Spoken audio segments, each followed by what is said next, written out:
The radio crackled with panic. 6 enemy fighter jets inbound. General Peterson's aircraft is down.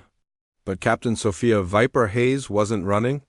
She was about to prove that sometimes one pilot can outfight an entire enemy squadron while saving a captured general. Meet Captain Sophia Hayes, 30 years old.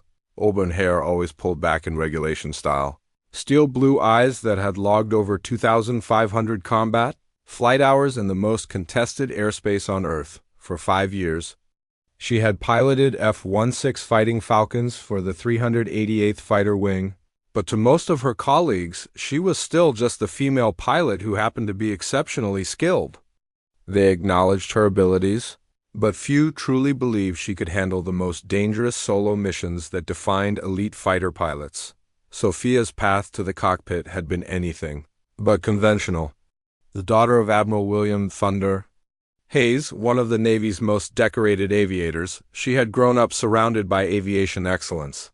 But unlike other military children who followed expected paths, Sophia had fought for every opportunity in a profession that still questioned whether women belonged in combat aircraft. Her father had been initially skeptical when Sophia announced her intention to become a fighter pilot. "Baby girl," he had said during one of their difficult conversations, "flying fighters isn't just about skill. It's about split-second decisions in life or death situations. The physical and psychological demands are—" "What, Dad?" Sophia had interrupted. "Too much for a woman?" "Because my test scores, my flight evaluations, and my tactical knowledge suggest otherwise."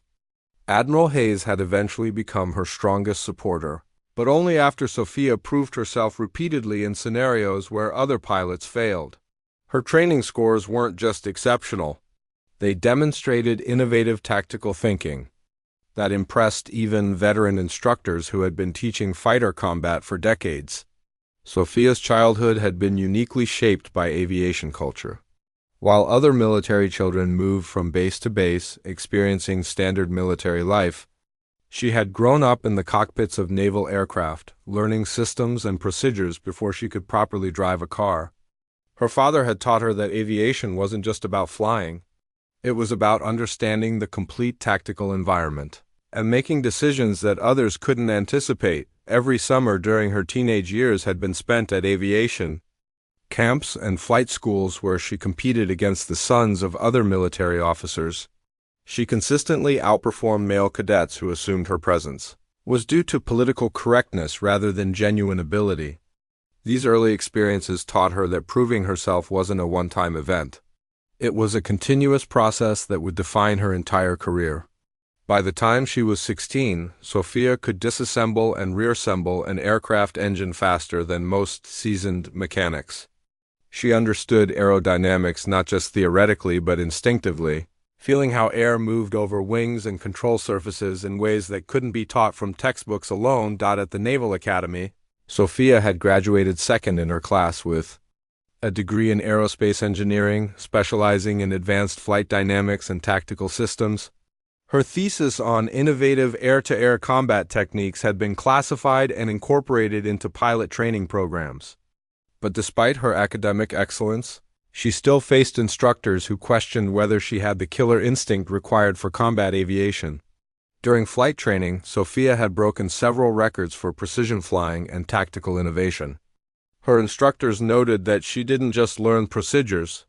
She understood the underlying principles and found ways to improve them. Her approach to combat scenarios was so unconventional that other students studied her techniques to understand how she achieved superior results. One particular training exercise had become legendary among her peers. During a simulated dogfight against 4 experienced instructors, Sophia had used terrain masking and unpredictable energy management to systematically eliminate each opponent within 12 minutes. The instructors, some with 20 years of combat experience, had never encountered such aggressive yet calculated flying. They reviewed the gun camera footage repeatedly, trying to understand how a trainee had defeated them using tactics they had never seen before. Sophia had earned her call sign Viper during her first deployment to the Middle East when she single-handedly destroyed an enemy surface-to-air missile site that had been threatening coalition aircraft. Her approach had been so unexpected, so tactically brilliant that enemy forces never realized they were under attack until their entire air defense network was in flames. "Hayes doesn't just fly her F-16, one squadron commander had written in an evaluation. She thinks 3 moves ahead of everyone else in the sky. Her tactical innovations are changing how we approach air-to-air combat." The mission that earned her the Viper call sign had been particularly challenging. Intelligence reports indicated that enemy forces had deployed advanced surface-to-air missile systems that were downing coalition aircraft with alarming frequency. Standard suppression techniques had failed, and the enemy air defense network was effectively denying airspace to friendly forces. Sophia had volunteered for a solo mission that other pilots considered suicidal, penetrating the heart of enemy air defenses to eliminate their command and control systems. Her approach had been revolutionary. Instead of trying to avoid the missile sites, she had used them against each other, triggering engagement sequences that caused the enemy systems to attack each other while she eliminated their radar guidance. Systems. The night before that mission, Sophia had spent hours studying satellite imagery and signals intelligence, looking for patterns that others had missed. She noticed that the enemy missile batteries were positioned in overlapping coverage zones, designed to protect each other, but also creating potential fratricide scenarios if their tracking systems could be confused. She developed a flight profile that would exploit these vulnerabilities, using chaff and electronic countermeasures to make the enemy systems see threats where none existed. When she executed the mission, enemy radar operators watched in horror as their own missiles destroyed friendly positions, believing they were tracking hostile aircraft. But despite her proven capabilities, Sophia still faced skepticism from commanders, who assigned her to appropriate missions rather than the high-risk operations that built legendary careers. She flew close air support, interdiction missions, and defensive patrols, while male pilots with inferior records received the assignments that mattered. The discrimination wasn't always overt, but it was persistent. Mission assignments that should have gone to the most qualified pilot were often given to men, who commanders felt were better suited for dangerous operations. Sophia's tactical innovations were studied and implemented, but the credit often went to male officers, who had the confidence to present her ideas as their own. She remembered one particularly frustrating briefing where a male captain had presented her own tactical analysis as his work, receiving commendations while she sat silently in the back of the room. When she confronted him afterward, he had shrugged and said, "You're good at tactics, Hayes, but you don't have the command presence to sell them to leadership. I'm doing you a favor by getting your ideas implemented." The injustice burned, but Sophia had learned that fighting every battle would only brand her as difficult rather than talented. General Marcus Peterson was everything Sophia aspired to become, a warrior leader who had earned respect through decades of exceptional service. At 58 years old, he commanded the entire theater of operations, making strategic decisions that affected thousands of soldiers and airmen. Peterson was also one of the few senior officers who judged pilots by their performance rather than their gender. "Hayes is one of the finest tactical minds I've encountered," he had told the Pentagon during discussions about promoting more women to combat roles. "Her innovations in air-to-air tactics are being studied by fighter pilots worldwide." Gender is irrelevant when lives are on the line. Peterson had personally intervened to ensure that Sophia received assignments commensurate with her abilities. Under his command, she had been given increasingly challenging missions that showcased her capabilities and built the combat record that male pilots took for granted. His mentorship had been crucial in developing her confidence and tactical expertise. He had once told her during a private conversation, "Captain Hayes, I've commanded hundreds of pilots in my career. Maybe a dozen were truly exceptional, the kind who changed how we think about air combat. You're one of them. Don't let anyone convince you otherwise." The mission that would define both their careers started as routine reconnaissance. Peterson was conducting a forward command inspection, flying in a modified C-130 transport to visit remote bases near the Syrian border. Sophia was assigned as escort, leading a four-ship formation of F-16s, providing air cover for the general's aircraft. The intelligence briefing had been standard: minimal enemy air activity, low-threat environment, expected flight time of 2 hours. But intelligence is never perfect, and routine missions have a way of becoming disasters when the enemy decides to change the rules. The briefing had been conducted by Colonel Davis, the intelligence officer who had been tracking enemy air movements for 6 months. His assessment was based on patterns that suggested enemy fighter aircraft were being conserved for defensive operations rather than offensive strikes. Recent reconnaissance flights had encountered minimal resistance, leading to the conclusion that enemy air capabilities had been significantly degraded. But what the intelligence community didn't know was that enemy forces had been deliberately creating false patterns, conserving their aircraft for a coordinated strike against high-value coalition targets. Peterson's inspection flight represented exactly the kind of opportunity they had been waiting for: a chance to eliminate senior American leadership while demonstrating their continued ability to challenge coalition air superiority. The morning had been clear and calm as Sophia performed her pre-flight checks. Her crew chief, Master Sergeant Rodriguez, had ensured her F-16 was in perfect condition. "She's ready to dance, Captain," he had said with his usual grin. Rodriguez had been maintaining aircraft for 15 years and took personal pride in knowing that his pilots flew the most reliable jets in the squadron. Sophia trusted him completely, knowing that every system had been checked and double-checked. At 14:30 hours, Sophia's radar detected multiple contacts approaching from the northeast. 6 aircraft in attack formation, moving fast and showing no response to radio challenges. The enemy had somehow positioned a full fighter squadron exactly where Peterson's aircraft would be most vulnerable. "Viper Lead, this is Thunder Base." The AWACS controller's voice carried urgent concern. "We're showing 6 bandits bearing 045, distance 40 miles, and closing. Recommend immediate evasive action." Sophia looked at her tactical display, quickly assessing the situation that was developing. Peterson C-130 was a sitting duck, a slow, lumbering transport aircraft with no defensive capabilities against modern fighter jets. Her own formation was outnumbered and outpositioned, caught escorting a high-value target through airspace that had suddenly become a killing field. "Thunder Base, Viper Lead, what's our backup? How long until additional support arrives?" "Viper Lead, nearest friendlies are 20 minutes out." "You're on your own." 20 minutes might as well have been 20 hours. The enemy fighters would reach Peterson's aircraft in less than 5 minutes, and Sophia's formation couldn't protect a transport aircraft against 6 dedicated attackers. Her mind raced through tactical options, each one ending in disaster. Standard doctrine called for the escorts to stay with the transport, using defensive maneuvers and hoping reinforcements arrived in time.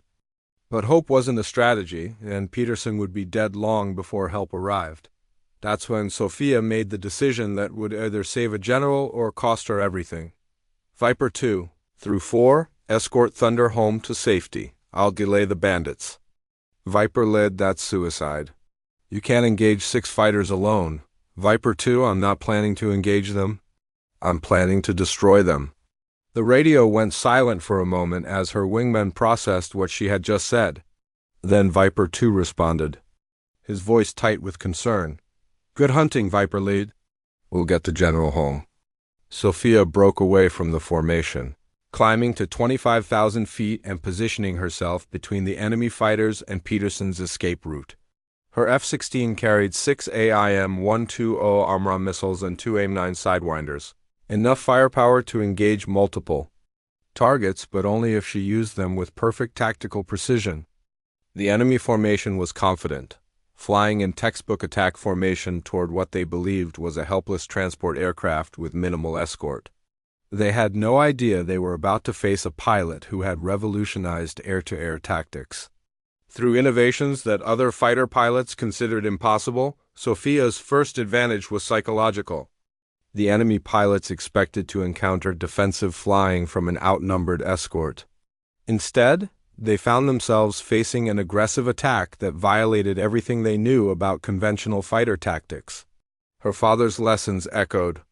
In her memory, when you're outnumbered, the only advantage you have is doing something the enemy doesn't expect. Make them fight your battle, not theirs. Her hands moved across the controls with practiced efficiency, configuring her weapon systems for rapid engagement. She selected her first AMRAAM, waiting for the perfect firing solution. The enemy formation was at 35 miles now, close enough for a shot, but far enough that they wouldn't expect aggression from a lone defender. This was the moment that would determine everything. Her first AMRAAM missile launched from maximum range, targeting the enemy formation leader. But instead of waiting to see results, Sophia immediately maneuvered for her second shot, using techniques her father had taught her about engaging multiple threats in rapid succession. The enemy formation leader never saw the missile that killed him. One moment, he was leading an attack on a defenseless transport aircraft.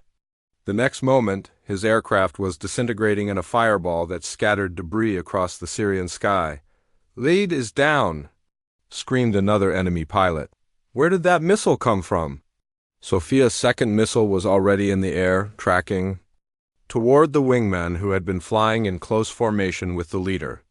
The enemy pilots scattered, their confident attack formation dissolving into chaos as they realized they were facing a threat they hadn't anticipated. But breaking formation was exactly what Sophia wanted.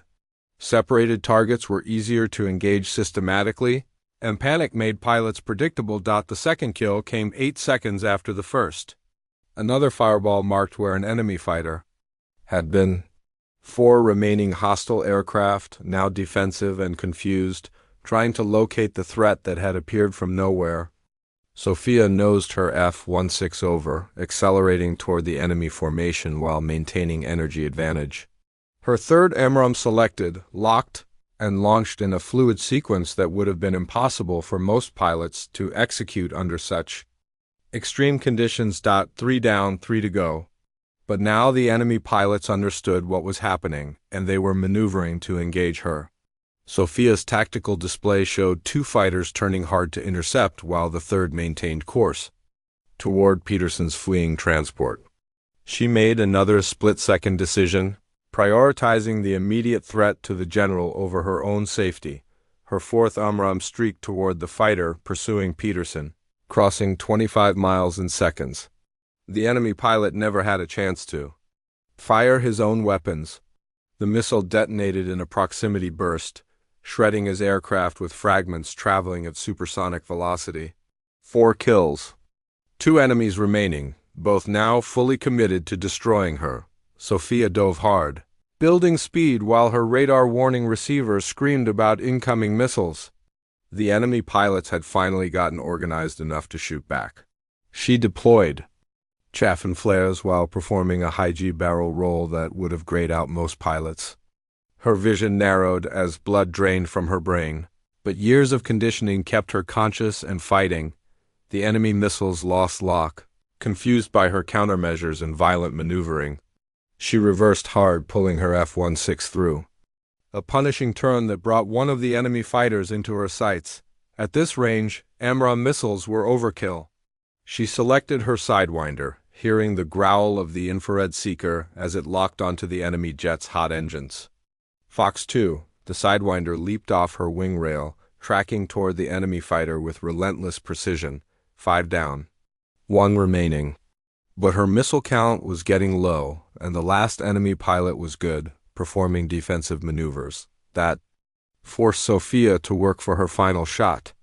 They merged in a classic dogfight, circling each other at high speed while each pilot tried to gain positional advantage. This was where natural talent and thousands of training hours mattered most. Sophia used every trick she knew, every tactical innovation she had developed. She flew her F-16 to its absolute limits, accepting risks that would have terrified other pilots. The enemy pilot was skilled, but Sophia was better. After 40 seconds of brutal aerial combat, she maneuvered into firing position. Her last Sidewinder launched, and moments later the 6th enemy fighter exploded in flames. Silence fell over the radio. 6 hostile aircraft destroyed in less than 4 minutes by a single pilot, who wasn't supposed to be capable of such combat excellence. Sophia's hands were shaking from adrenaline as she turned toward home, her fuel gauge showing critically low levels from all the high-speed maneuvering. Thunder Base, Viper lead, all bandits are down, the general is safe. Requesting tanker support. For return to base. The AWACS controller's voice was filled with awe. Viper lead, tanker is already en route. That was the most incredible display of air combat we've ever witnessed. Welcome home, Captain Hayes.